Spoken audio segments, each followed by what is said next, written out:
आज जो हमारे यहाँ पर गेस्ट है, she is one of the most popular personality development coaches in India और उनके यूट्यूब चैनल के ऊपर 3 मिलियन से ज्यादा सब्सक्राइबर्स हैं। Please give an energetic and warm welcome to the one and only Chetna Vashishtha.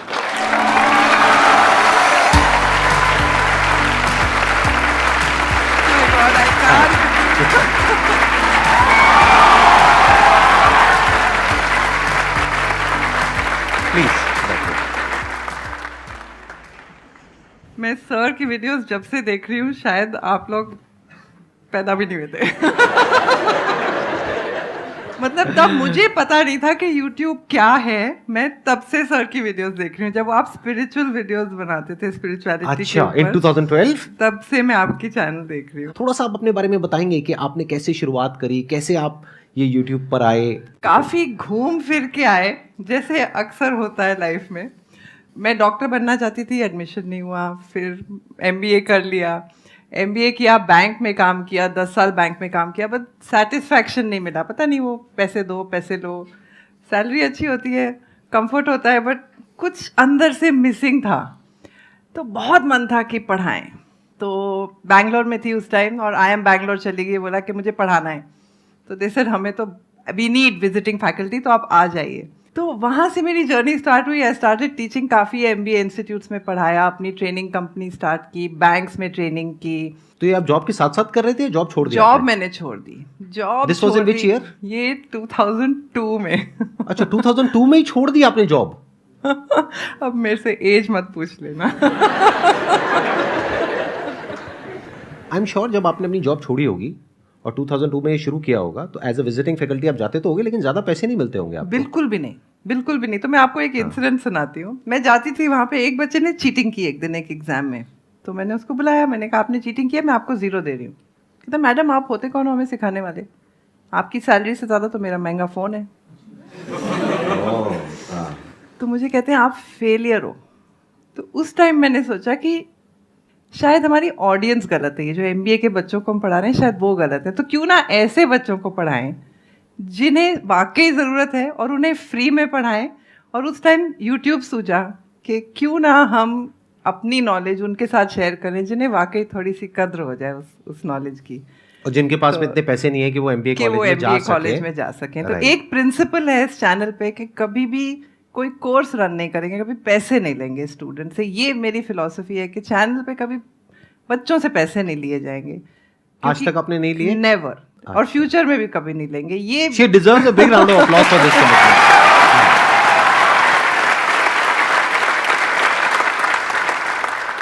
थोड़ा सा बताइए कि अगर ये जो बच्चे हैं, इनको यही क्लियर नहीं है बहुत सारे बच्चों को कि पर्सनालिटी होती क्या है, तो can we start from there कि is it a static thing which can not be changed, और it's like fluid thing which can be changed? मतलब क्या है ये पर्सनालिटी? यहां से हम शुरू करते हैं और फिर आगे देखते हैं कि अगर अपने आप को इंप्रूव करना है तो कैसे किया जा सकता है आपके अकॉर्डिंग।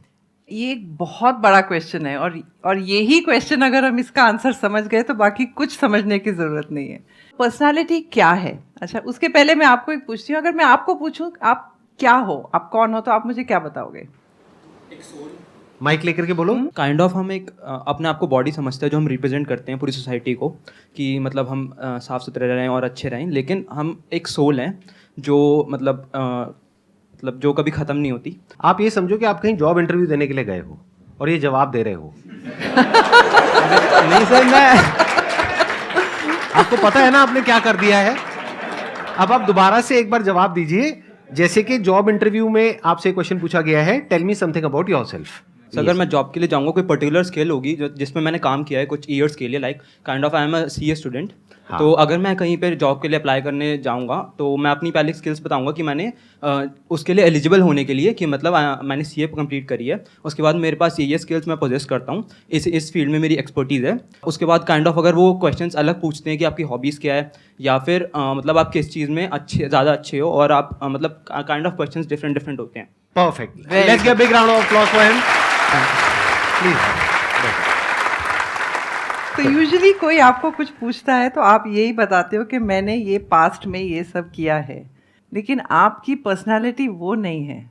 आपकी पर्सनालिटी वो है जो आप बनाना चाहते हो। इलॉन मस्क से कोई पूछता है आप क्या हो, तो वो कहते हैं मुझे मार्स पे जाना है।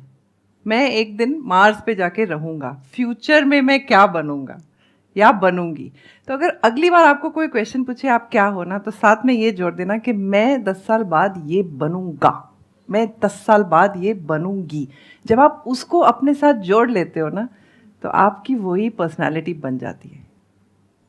सुपरफिशियल लेयर होता है जो लोग सोचते हैं पर्सनालिटी है कि मेरे बाल कैसे हैं, मेरे ड्रेसिंग कैसी है, वो सब बहुत सुपरफिशियल लेयर होता है।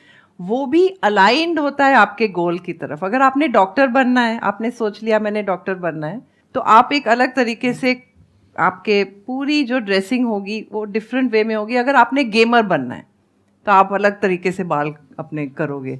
सो ये सुपरफिशियल लेयर होता है, इस पे मत जाओ। ये पूरा सुपरफिशियल लेयर अलाइंड होता है उस चीज़ से कि आप क्या बनना चाह रहे हो।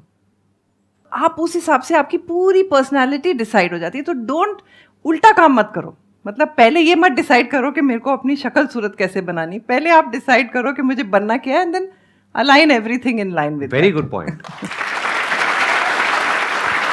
हम यही गड़बड़ करते हैं ज्यादातर कि मतलब हम अपने आप को इंप्रूव कैसे करें। इंप्रूव का मतलब क्या है? जैसे अगर आप एक आर्टिस्ट हो तो आपका जो वे ऑफ ड्रेसिंग है, हेयर स्टाइल है, ये है वो अलग होना चाहिए। और अगर एक कॉर्पोरेट वर्ल्ड में आप जा रहे हो तो वहां पे अलग होना चाहिए।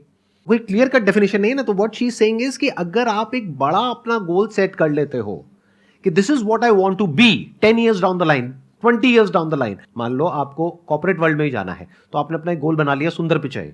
अब अगर इतना बड़ा गोल बनाओगे तो अगर वो नहीं भी बने तो कुछ तो अच्छा बन ही जाओगे। बट अगर कोई गोल ही नहीं बनाओगे तो पास्ट के बेस पे अपने आप को देखोगे तो वहां पर आपको बहुत चैलेंजेस नजर आएंगे, वहां पर आप स्टक हो जाओगे, आगे नहीं बढ़ पाओगे।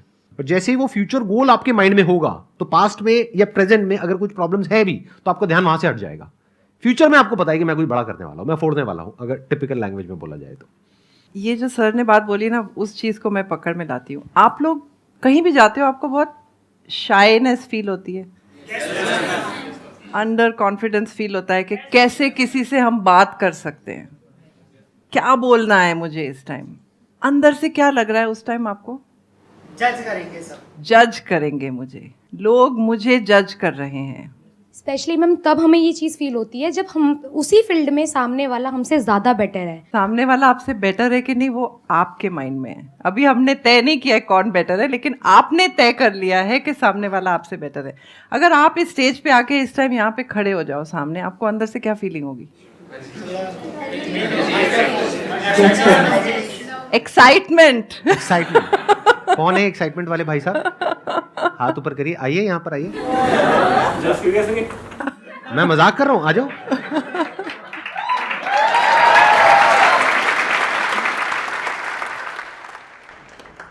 आइए भाई साहब, बैठिए भाई साहब, बैठिए। Yes sir. मैं बेसिकली अभी मैं फाइनेंस फील्ड से हूँ और मैं शेयर मार्केट स्टडी कर रहा हूँ, एक्सप्लोर कर रहा हूँ। बट इन फ्यूचर मुझे इंडिया का इतना तो शेयर मार्केट में नॉलेज लेना है कि वो किसी के पास ना हो। मैं सर आराम से, कोई नहीं। हाँ, आप बहुत अच्छा बोल रहे हो, आई मस्ट से दैट। हाँ सर, मैंने म्यूचुअल फंड डिस्ट्रीब्यूटर हूँ सर्टिफाइड। तो क्या होता है सर, चार्ज करते हैं जो होते हैं, बट मैं सर जो भी मेरे साथ पूछता है कि वो अगर मुझसे मेरा क्लाइंट है, वो मुझसे डील करता है नहीं करता, doesn't matter. Let's give a big round of applause for him. अभी इन्होंने जो बोला उसमें एक बहुत इंटरेस्टिंग बात बोली इन्होंने। इनकी जो पर्सनालिटी है ना, उसकी जो डेफिनेशन है वो पास्ट से नहीं आ रही है, हाँ, फ्यूचर से आ रही है। अभी जो बात हम कर रहे थे तो उसका लाइव एग्जांपल आपने देखा। इसी वजह से जो बाकी लोगों को एंजाइटी हो रही थी, इनको एक्साइटमेंट हो रहा था। क्यों हो रहा था? क्योंकि कॉन्फिडेंस बड़ा कमाल का है। चाहे बोलने में ऐसे एक्स्ट्राऑर्डिनरी नहीं है ये, ऐसा नहीं है कि बहुत फ्लो में बोला, लेकिन जो भी बोला बहुत अच्छा बोला। थोड़ा बहुत नर्वसनेस जो हो रही थी, अब संदीप सर के साथ बैठने का मौका मिल जाए तो किसी को भी नर्वसनेस हो जाएगी। और आप लोगों ने ध्यान नहीं दिया, मतलब हमारे बीच में जो दूरियां थी ना वो धीरे धीरे कम होते जा रही थी। फिर हमें एकदम से दोनों को याद आया कि पब्लिक बैठी है।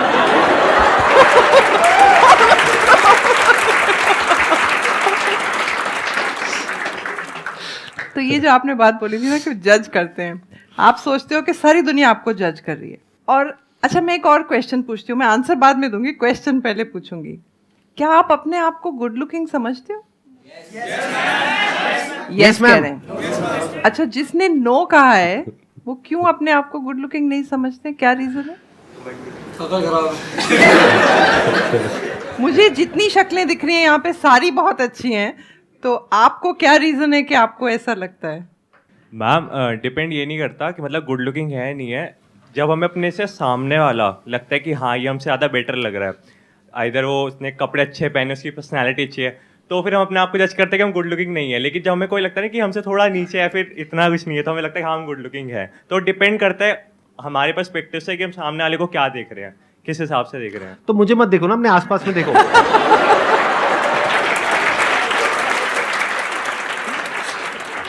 अच्छा चलो एक एक्सपेरिमेंट और करते हैं। सब लोग इस कमरे में चारों तरफ देखो कि आपको पिंक कलर में क्या क्या दिख रहा है।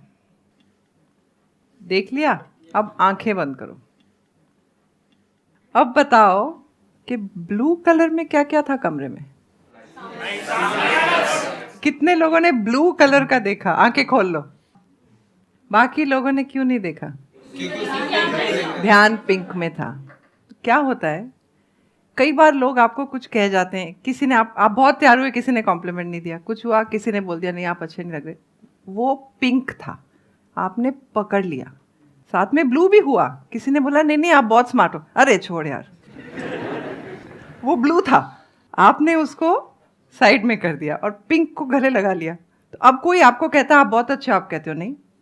आपके पास सारी आर्ग्यूमेंट्स हैं, सारे एविडेंस है, सारी आर्ग्यूमेंट्स हैं कि क्यों आप नहीं अच्छे हो, और वो सब आपने अपने माइंड में बना लिया है। अब उसके लिए कोई रिस्पॉन्सिबल नहीं है, किसी ने कुछ किया ही नहीं है, आप अपनी स्टोरी अपने माइंड में बना रहे हो ना। अब आप एक बार इसको एक्सेप्ट कर लो कि ये स्टोरी सिर्फ आपके मन में है। अच्छा, एक फैक्ट और है कि दुनिया में हर एक की स्पॉटलाइट अपने ऊपर होती है, हर एक की स्पॉटलाइट अपने ऊपर होती है। अब आपने स्पॉटलाइट अपने ऊपर डाल दी है और सारे नेगेटिव उसके साथ ले लिए हैं, और आप कहीं जाते हो गैदरिंग में, इंटरव्यू में, मीटिंग में, पार्टी में, आपको क्या लगता है?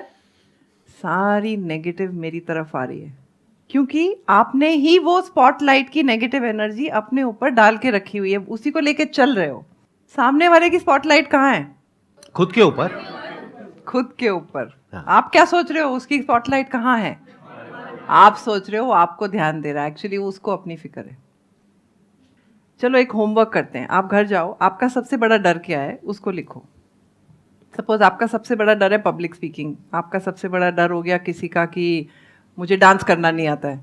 एक एक लाइन लिखो, हार्श से हार्श लाइन लिखो। लोग कह रहे हैं एकदम बेवकूफ़ है, इसका तो दिमाग ही नहीं है, जो भी आपको वर्स से वर्स जजमेंट्स आपको लग रहा है लोग आपको जज कर रहे हैं, सारी लिख दो, ठीक है? अब एक एक को पकड़ो, ये पूरी तरह सच नहीं है, थोड़ा दिमाग है, थोड़ा है। फिर सेकंड पॉइंट पे आओ। मेरा कहने का मतलब है आप हर एक पॉइंट को एक एड्रेस करो और उस पर 2 रिएक्शन आएंगे आपके। या तो आप उसको एक्सेप्ट कर लोगे कि ठीक है चलो नहीं आती मुझे फिजिक्स, मान लिया, कोई बात नहीं, मान लिया, चलो मैथ, लेकिन नहीं मैथ्स तो मुझे थोड़ी बहुत आती है, ऐसे मत बोलो कि 0 है ना। एक कुछ आप एक्सेप्ट कर लोगे, कुछ आप चैलेंज करोगे, 2 ही ऑप्शंस हैं। जो चीज़ जजमेंट आपने चैलेंज कर दी वो वहीं की वहीं ख़त्म हो गई, और जो आपने एक्सेप्ट कर ली उसकी भी पावर ख़त्म हो गई। तो आपने जितनी जजमेंट्स लिस्ट करी हैं, आप ऐसे 1 बाय 1 उनकी पावर ख़त्म कर दो। अब उस जजमेंट में कोई पावर ही नहीं है, तो आपको कौन जज कर रहा है? कोई भी नहीं जज कर रहा, ठीक है।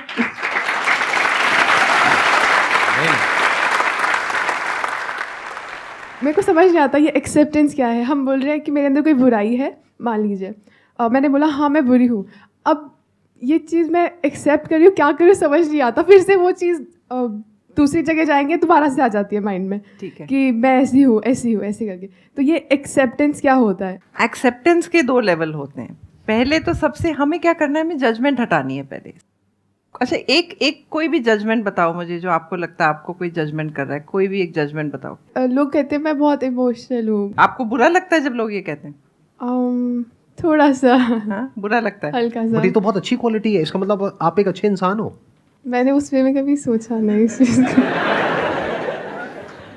सो ये होता है एक्सेप्टेंस कि हाँ मैं इमोशनल हूँ, लेकिन ये मेरी वीकनेस नहीं है, मैं इसी चीज़ को अपनी स्ट्रेंथ बनाऊंगी। ये बहुत अच्छी हर एक क्वालिटी के दो रूप होते हैं। ऑफ कोर्स कुछ क्वालिटीज़ ऐसी होती हैं जिनका सिर्फ एक ही रूप होता है, लेकिन काफ़ी सारी क्वालिटीज़ आप उसको पॉजिटिव वे में भी कन्वर्ट कर सकते हो। इमोशनल को आप दुनिया को रीच, जब आप इस स्टेज पे अगर इमोशनल नहीं होगे तो आपका कनेक्शन नहीं बनेगा किसी के साथ। तो इमोशनल बहुत अच्छी क्वालिटी है, और उसको अपनी वीकनेस बना ली कि रोते जा रहे तो वो वीकनेस हो गई। तो उसको एक्सेप्ट करना कि यस मैं इमोशनल हूँ, उससे क्या होगा, एक तो आप मुझे जज मत कीजिए मैं इमोशनल हूँ, मैं इमोशनल हूँ, मैं जानती हूँ। सो जजमेंट खत्म हो गई। अब उसके बाद मैंने उसको अपनी पॉजिटिव क्वालिटी बना लिया कि इस इमोशन को रखते हुए मैं क्या बन सकती हूँ जो कोई और नहीं बन सकता, क्योंकि मेरे जितना इमोशनल कोई है ही नहीं। आप लोग घर जाके थोड़ा होमवर्क करना, आज दिखना कि मेरे को लोग क्या कहते हैं और ये चीज़ किस करियर से मैं अपना कनेक्ट कर सकता हूँ, और वहाँ पे अपना रास्ता ढूंढो। So you are always the best.